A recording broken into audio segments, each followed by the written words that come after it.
విశ్వాసం ఎక్కడైనా ఒకటే, అది ఏడుకొండల వాడైనా చిలుకూరు బాలాజీ అయినా.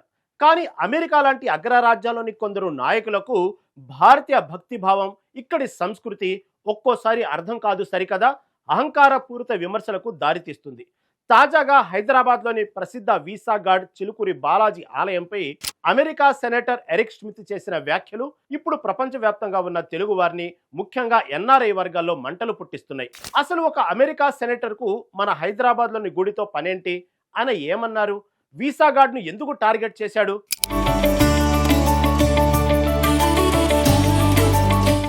హైదరాబాద్ శివార్లో ఉన్న చిలుకూరు బాలాజీ ఆలయం అంటే కేవలం ఒక గుడి మాత్రమే కాదు, కోట్లాది మంది సాఫ్ట్వేర్ ఇంజనీర్లు, విద్యార్థుల పాలిట అదొక ఆశ కిరణం.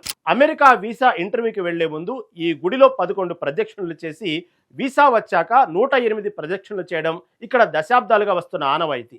హుండీ లేని, ప్రవేశ రుసుము లేని, కేవలం భక్తితో మాత్రమే నడిచే ఈ పుణ్యక్షేత్రం భారతీయ సనాతన ధర్మానికి నిలువుటద్దం. ఇక్కడ స్వామివారిని వీసా బాలాజీ అని ఎంతో ప్రేమగా పిలుచుకుంటారు భక్తులు. అయితే మిస్సోరీ నుంచి అమెరికా సెనేటర్గా ఉన్న ఎరిక్ స్మిత్ చిలుకూరు బాలాజీ ఆలయంలో జరిగే ఓ వీసా ప్రదక్షిణలపై అభ్యంతరకరమైన వ్యాఖ్యలు చేశారు. అమెరికాలోకి ప్రవేశించడానికి ఇలాంటి విశ్వాసాలపై ఆధారపడటం సరికాదని, ఇది ఇమిగ్రేషన్ వ్యవస్థను తప్పుదోవ పట్టించడమేనని ఆయన పరోక్షంగా విమర్శించారు. ముఖ్యంగా వీసాగాడ్ అనే పదాన్ని ప్రస్తావిస్తూ ఇది కేవలం మూఢనమ్మకం అని కొట్టిపారేయడం భక్తులకు ఆగ్రహం తెప్పించింది. అమెరికా వీసా పాలసీలు కఠినంగా ఉండాలని కోరుకునే క్రమంలో ఆయన భారతీయ భక్తిభావాన్ని టార్గెట్ చేయడం ఇప్పుడు చర్చనీయాంశంగా మారింది.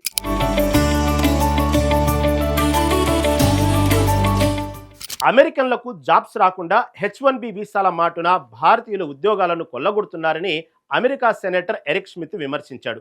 H1B వీసాల ముసుగులో భారతీయులు ఉద్యోగాలను లాక్కుంటున్నారని ఫైర్ అయ్యాడు. అందుకు ప్రపంచవ్యాప్తంగా ఒక వీసా కార్టెల్ నడుస్తుందని ఆరోపించారు. హైదరాబాద్లోని చిలుకూరు బాలాజీ టెంపుల్ వీసాల మాఫియాకు అడ్డా అంటూ వక్రీకరిస్తూ చేసిన ట్వీట్లు సోషల్ మీడియాలో దుమారం రేపుతున్నాయి. ఈ వీసాల కార్టెల్ కు ఓ వీసాల దేవాలయం ఉందని కామెంట్ చేశాడు.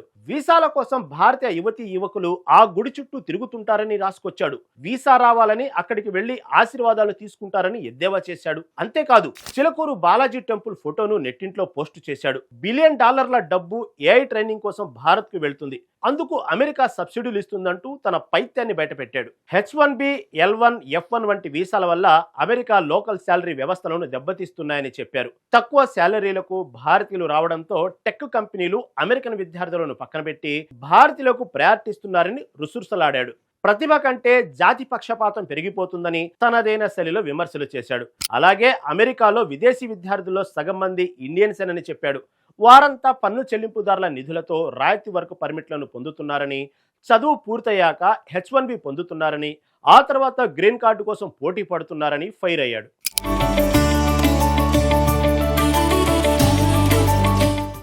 ఎరిక్ స్మిత్ వ్యాఖ్యలపై చిలుకూరు బాలాజీ భక్తులు సోషల్ మీడియా వేదికగా మండిపడుతున్నారు. మీరు చర్చికి వెళ్లి ప్రార్థించడం భక్తి అయినప్పుడు మేము గుడిలో ప్రదక్షిణలు చేయడం మూఢనమ్మకం ఎలా అవుతుంది అని ప్రశ్నిస్తున్నారు. భక్తి అనేది మానసిక స్థైర్యాన్ని ఇస్తుందని, అంతేకాని అది అమెరికా చట్టాలను అతిక్రమించడం కాదని భక్తులు స్పష్టం చేస్తున్నారు. ఆలయ వర్గాలు కూడా ఈ వ్యాఖ్యలపై ఆవేదన వ్యక్తం చేస్తున్నాయి. చిలుకూరు బాలాజీ వద్ద ఎవరు లంచాలు ఇవ్వరని, కేవలం ఆ దేవుడిపై నమ్మకంతోనే వస్తారని, అది వారి వ్యక్తిగత స్వేచ్ఛ అని హితవు పలుకుతున్నారు. నిజానికి అమెరికాలో ప్రస్తుతం ఇమిగ్రేషన్ అంశం అత్యంత కీలకంగా మారింది. డొనాల్డ్ ట్రంప్ అనుకూల వర్గానికి చెందిన ఎరిక్ స్మిత్ లాంటి నేతలు వలసలను నియంత్రించాలనే క్రమంలో ఇలాంటి వ్యాఖ్యలు చేయడం రాజకీయ వ్యూహంలో భాగమేనని విశ్లేషకులు భావిస్తున్నారు. భారతీయులు పెద్ద ఎత్తున అమెరికాకు వస్తున్నారనే అసూయతోనే వారి ఆచారాలను తక్కువ చేసి చూపే ప్రయత్నం చేస్తున్నారనే విమర్శలు కూడా వినిపిస్తున్నాయి. కానీ విమర్శలు ఎన్ని వచ్చినా ఆ వెంకన్నపై భక్తులకున్న నమ్మకం చెక్కు చెదరదని చిలుకూరు చాటి చెబుతోంది. వేల మైళ్ల దూరంలో ఉన్న ఒక అమెరికా సెనేటర్కు కూడా చిలుకూరు బాలాజీ పేరు వినిపించిందంటే ఆ స్వామివారి మహిమ ఏంటో అర్థం చేసుకోవచ్చు. విమర్శలు చేసేవారికి భక్తిలోని అంతరార్థం అర్థం కాకపోవచ్చు, కానీ మొక్కులు తీర్చుకొని అమెరికాలో సెటిల్ అయిన లక్షలాది మందికి మాత్రం చిలుకూరు బాలాజీ ఒక సజీవ దైవం. మరి ఈ వివాదంపై భారత విదేశాంగ శాఖ ఏమైనా స్పందిస్తుందా? ఎరిక్ స్మిత్ తన వ్యాఖ్యలను వెనక్కి తీసుకుంటారా అన్నది వేచి చూడాలి.